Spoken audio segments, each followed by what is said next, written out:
Hello my dear friend, welcome to education point online. So friend, कैसे हैं आप लोग? गए हो बहुत अच्छे होंगे। मेरे प्यारे बच्चों, आज हम लोग स्टार्ट करने वाले हैं अपना बेसिक मैकेनिकल इंजीनियरिंग, जिसे शॉर्ट में बीएमई भी कहा जाता है। और आज हमारा पहला लेक्चर है। तो आप क्या करो, सबसे पहले तो अपना नाम कमेंट कर दो, अपना अटेंडेंस रजिस्टर कर दो कि सर हम आ चुके हैं। क्यों? बीएमई स्टार्ट हो रहा है ना भाई। मैंने खुद जिम्मेदारी ली है कि मैं अपने बच्चों को बीएमई पढ़ाऊंगा।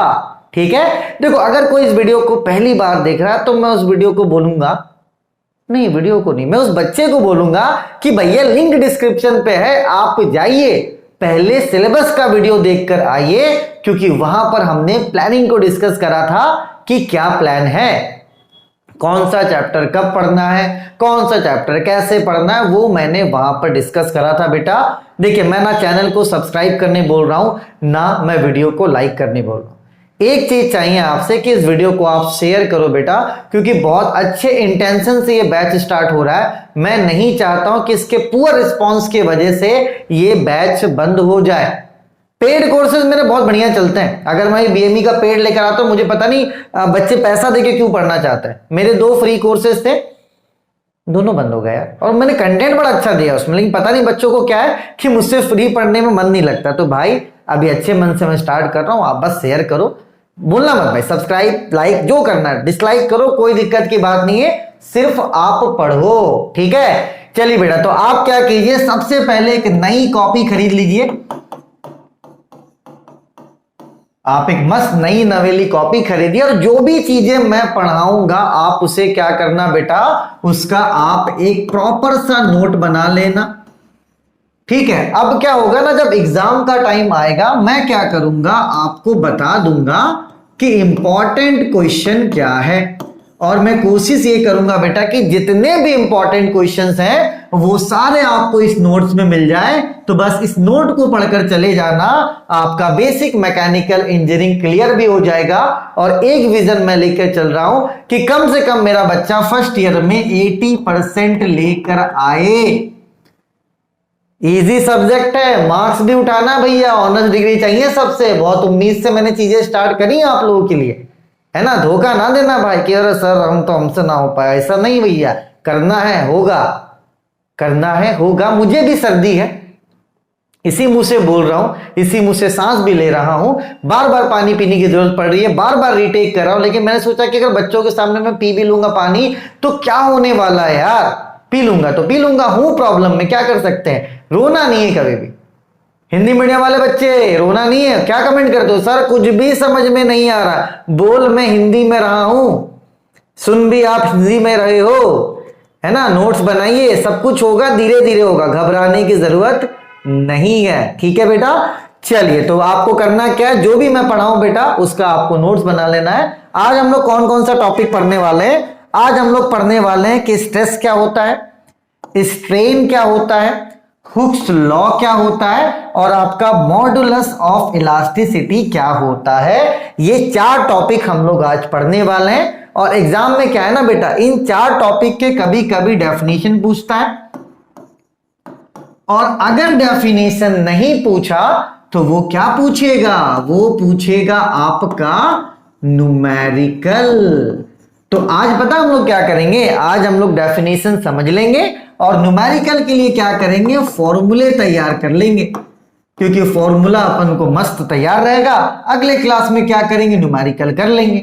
अब पूछने दो क्वेश्चन, अगर डेफिनेशन पूछेगा तो भैया डेफिनेशन बता देंगे, न्यूमेरिकल पूछेगा न्यूमेरिकल बना देंगे। एक क्वेश्चन तो यहां से आएगा बेटा, और एक क्वेश्चन का मतलब क्या है, एक क्वेश्चन का मतलब है 7 मार्क्स। ठीक है, तो बहुत अच्छे इंटेंशन से पढ़ना है बेटा। देखो तकलीफें आएंगी पहला क्लास से, मैं ये नहीं बोल रहा हूं कि आप पहले क्लास से हीरो बन जाओगे। जब अपन क्रिकेट खेलने जाते हैं ना, पहले दिन से चौका छक्का नहीं लगता, पहले दिन जाते बॉल नहीं लगता, दूसरे दिन तीसरे दिन, लेकिन जब हम लोग रेगुलर खेलने लगते हैं तो बॉल भी बहुत अच्छा लगता है और मजा भी आता है। पढ़ाई के साथ भी ऐसा ही है, कभी भी डिमोटिवेट नहीं होना बेटा। एक अच्छी शुरुआत हम लोग कर रहे हैं, एक अच्छे मन से करेंगे।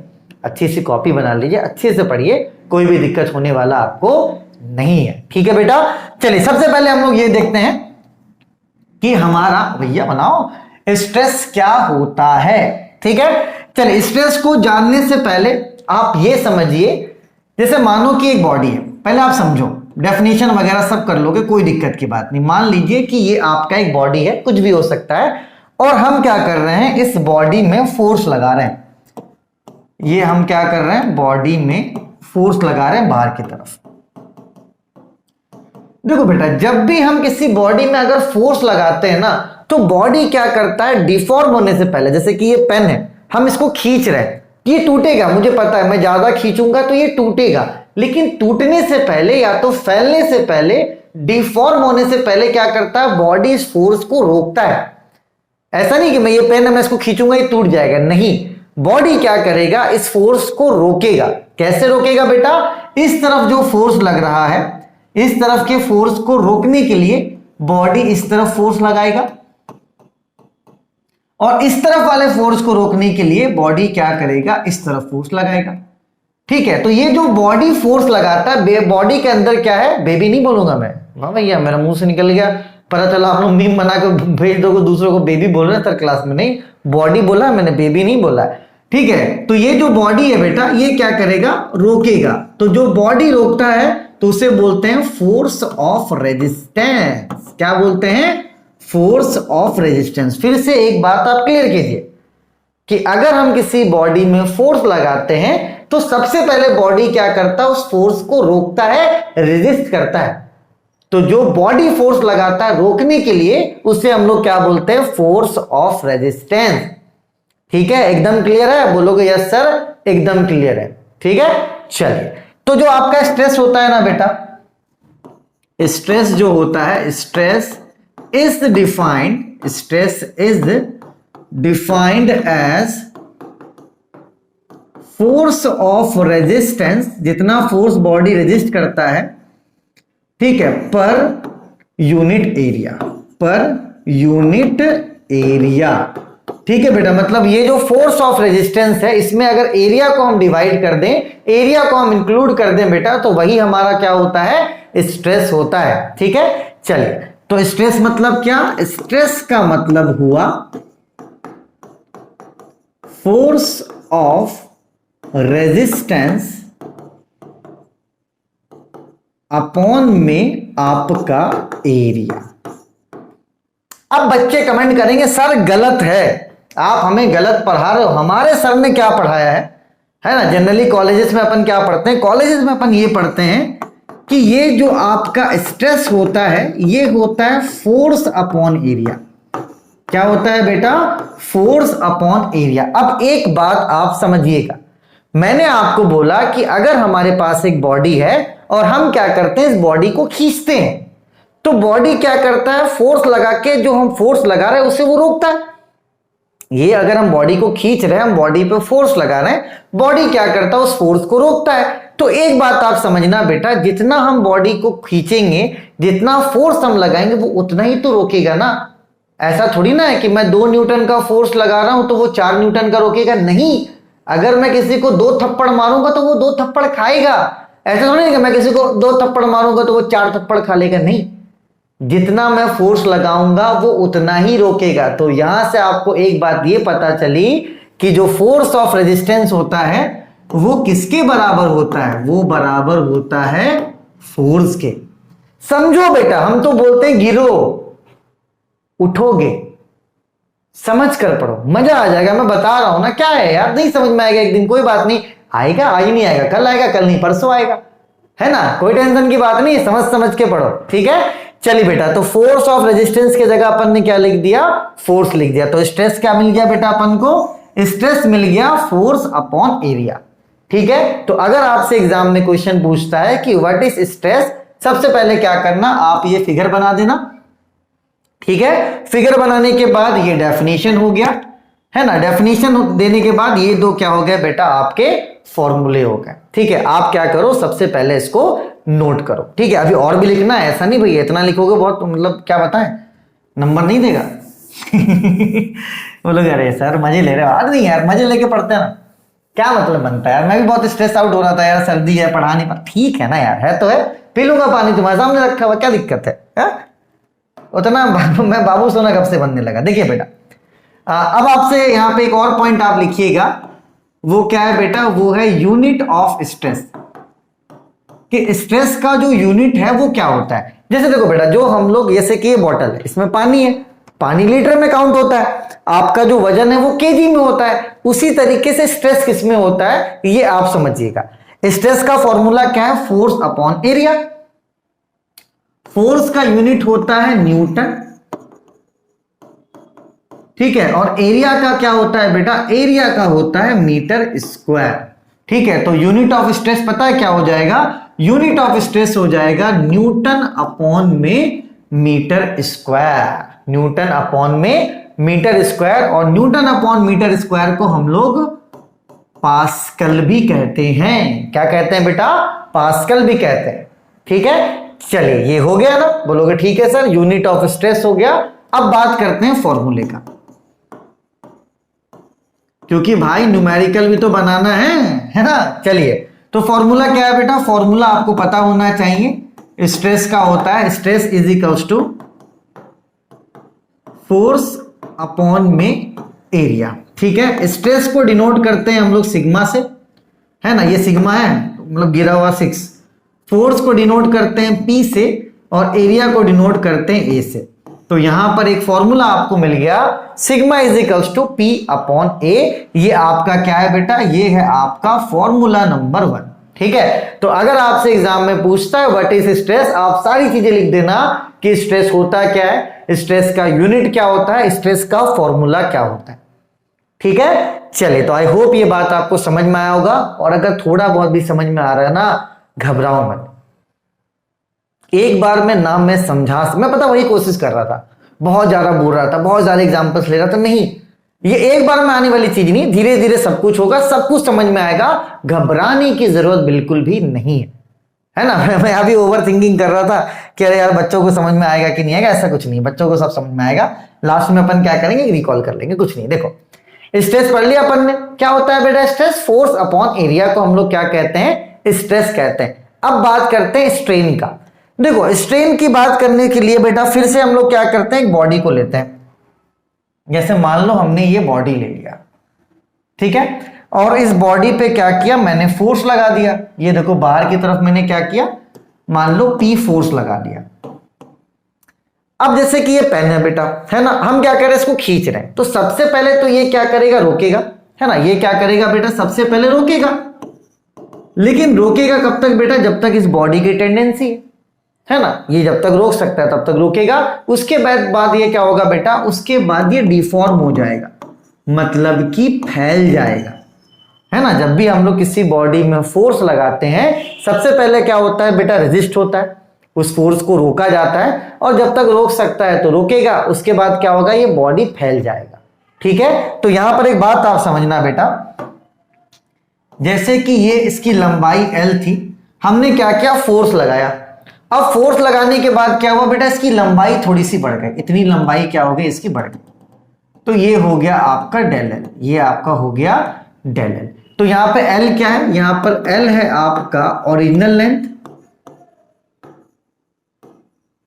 ठीक है, और यहां पे जो डेल L है बेटा, ये आपका क्या है, ये है आपका चेंज इन लेंथ।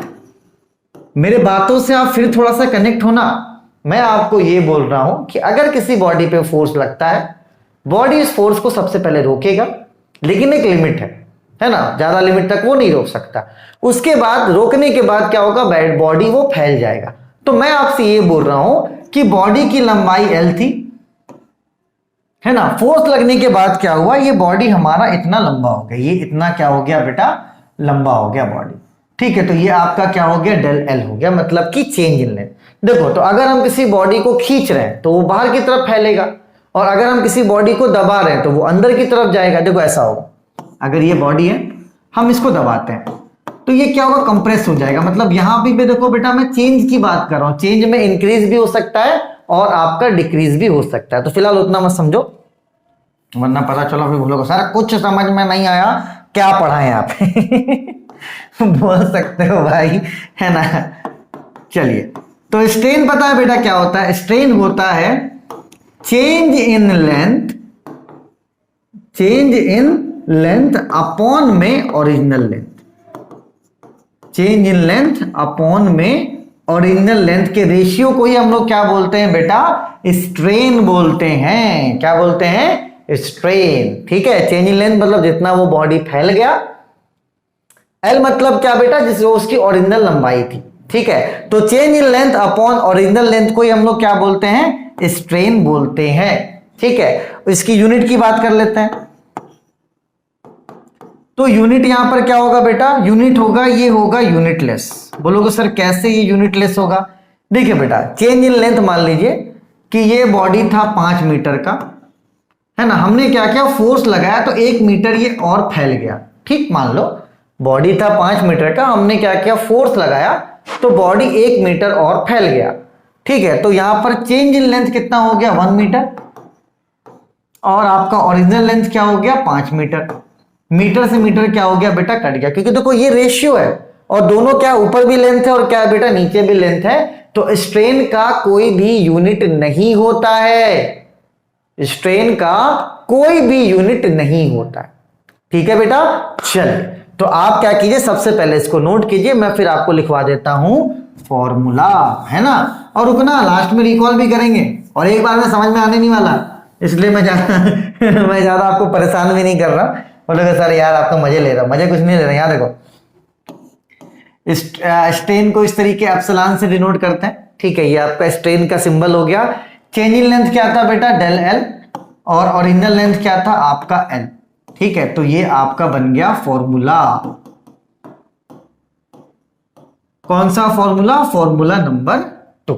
ठीक है, बहुत इजी था ना डेफिनेशन इसका, कि एक बॉडी है, अगर इस पे फोर्स लगता है और फोर्स लगने के बाद ये इतना बॉडी में क्या हो जाए, लेंथ में चेंज हो जाए। ठीक है, तो जितना लेंथ में चेंज हुआ, जितना इसकी लंबाई में चेंज हुआ और जितना लंबा ये था, अगर इन दोनों को आप डिवाइड कर देते हो तो वही क्या होगा, आपका स्ट्रेन होगा। ठीक है, चलिए तो अगर आपसे स्ट्रेन पूछता है तो जो चीजें मैंने लिखवाई अगर आप लिख दोगे आपको पूरे नंबर मिलेंगे, क्योंकि आप एग्जैक्ट बातें लिख रहे हो।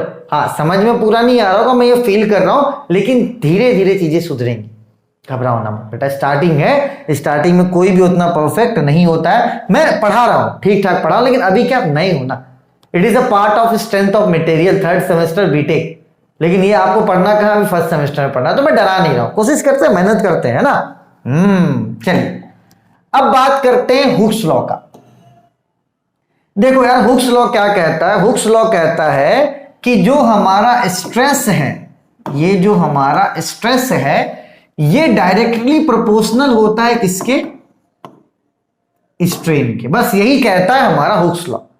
ठीक है, कि जो हमारा स्ट्रेस है वो डायरेक्टली प्रोपोर्शनल होता है स्ट्रेन के। ये कौन कहता है बेटा, हुक्स लॉ कहता है कि जैसे जैसे स्ट्रेस बढ़ेगा स्ट्रेन भी वैसे बढ़ेगा, और जैसे जैसे आपका स्ट्रेस घटेगा स्ट्रेन भी क्या होगा, घटेगा।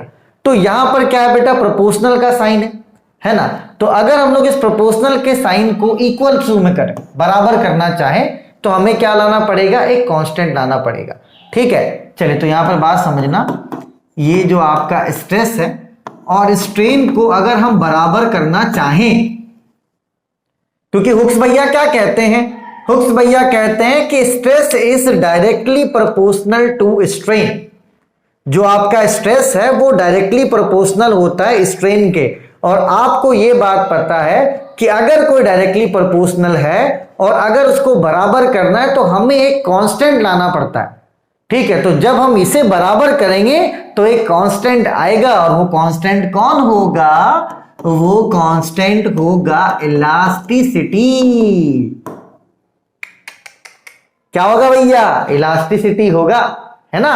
चलिए स्ट्रेन को आप क्या कीजिए, इस तरफ भेज दीजिए, तो स्ट्रेस अपॉन में स्ट्रेन इज इक्वल्स टू क्या होता है, इलास्टिसिटी होता है। क्या होता है बेटा, इलास्टिसिटी होता है। Again I am repeating the same thing and gonna bore you, है ना। हुक्स भैया क्या कहते हैं, हुक्स भैया कहते हैं कि stress is directly proportional to strain. जो हमारा स्ट्रेस होता है वो डायरेक्टली प्रोपोर्शनल होता है स्ट्रेन के। आपको बचपन से पता है कि अगर प्रोपोर्शनलिटी को इक्वालिटी में आपको लाना है तो एक कांस्टेंट आपको लाना पड़ेगा। ठीक है। और यहां पर जो कांस्टेंट है बेटा वो क्या है, आपका इलास्टिसिटी है ना। तो यहां से फॉर्मूला क्या बना, फॉर्मूला ये बना कि stress upon strain is equals to elasticity. ठीक है, आप क्या कीजिए, इसको नोट कीजिए। अगर आपको हुक्स लॉ पूछता है तो आप इतना लिख देंगे, आपको पूरा नंबर मिल जाएगा। ठीक है, चलो अब बढ़ते हैं आगे। चलिए बेटा, इलास्टिसिटी और मॉडुलस ऑफ इलास्टिसिटी के बारे में बताने से पहले मैं यहां पर एक फॉर्मूला डिराइव करवा देता हूं आपके सामने। पहले बात समझिएगा, अभी हम लोगों ने पढ़ा कि इलास्टिसिटी जो है हमारा वो क्या होता है, स्ट्रेस अपॉन में स्ट्रेन। ये अभी हम लोगों ने पढ़ा। ठीक है, चलिए इलास्टिसिटी को डिनोट करते हैं हम लोग ई से, बोलोगे ठीक है सर, है ना। स्ट्रेस को डिनोट करते हैं सिग्मा से और स्ट्रेन को डिनोट करते हैं एप्सिलॉन से। तो ये हमारा बन गया फॉर्मूला नंबर 3।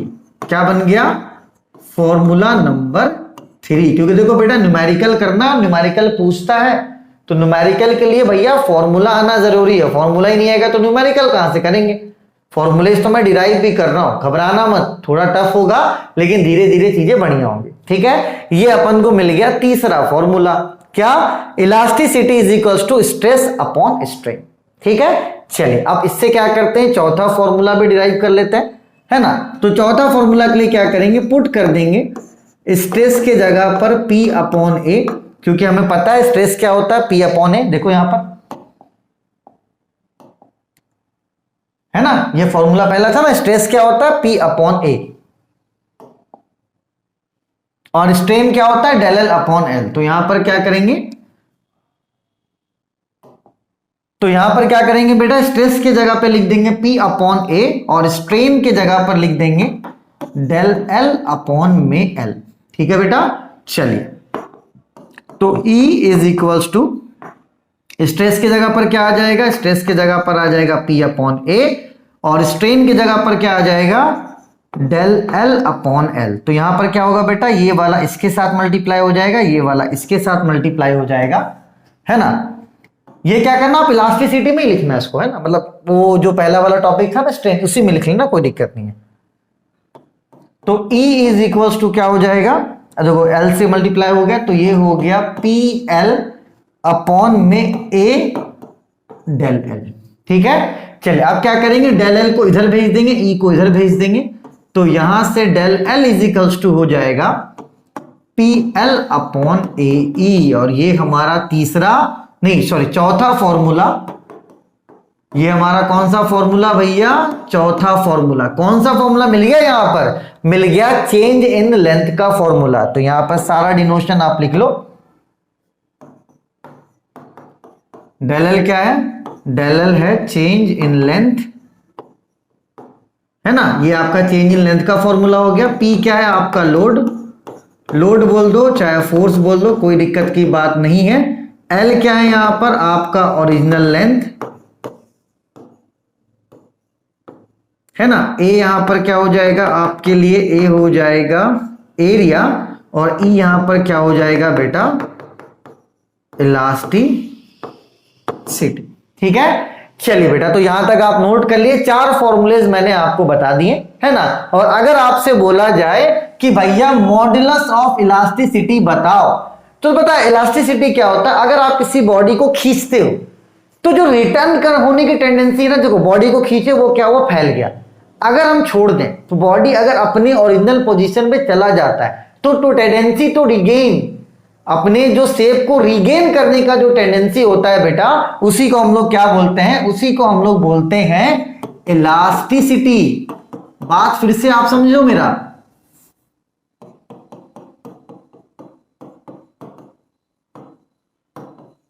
देखो बेटा, मान लो कि एक बॉडी है, हमने क्या किया, इस बॉडी पे फोर्स लगाया। अब फोर्स लगाया तो ये बॉडी क्या हो गया, लंबा हो गया।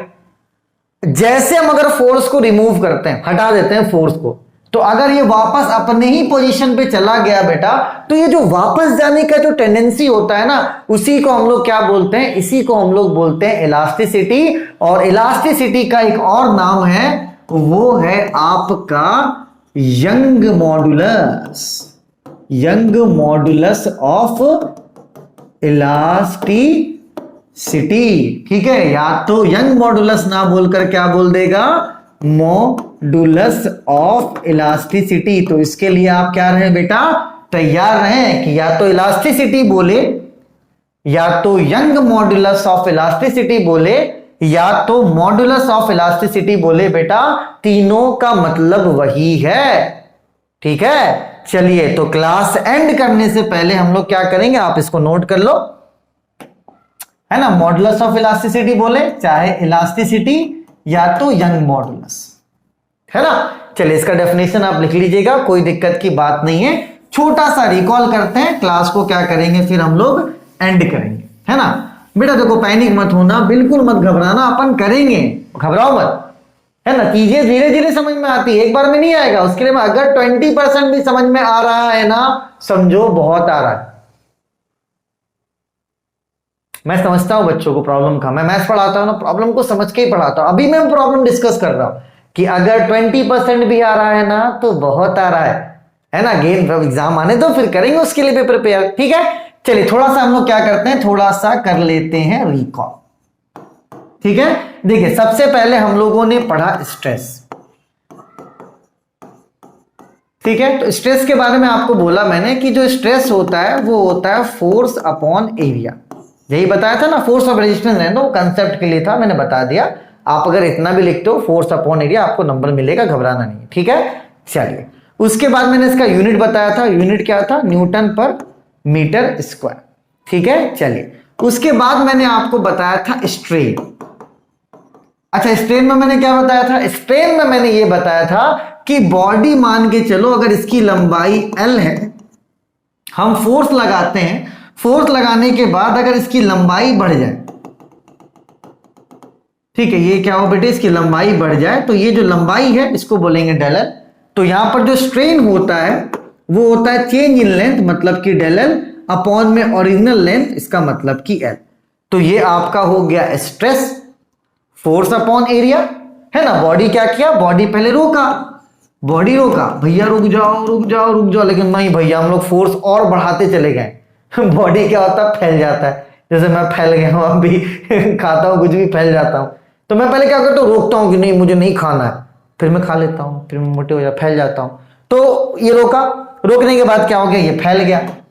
तो ठीक है बेटा, जितना फैला, जितना इसका लेंथ चेंज हुआ, वो उसका हो गया डेल एल। डेल एल का मतलब चेंज इन लेंथ, बड़ा बढ़ भी सकता है और घट भी सकता है, ठीक है। तो डेल एल अपॉन एल क्या हो गया, आपका स्ट्रेन हो गया। चलिए, उसके बाद मैंने तीसरी चीज जो आपको बताई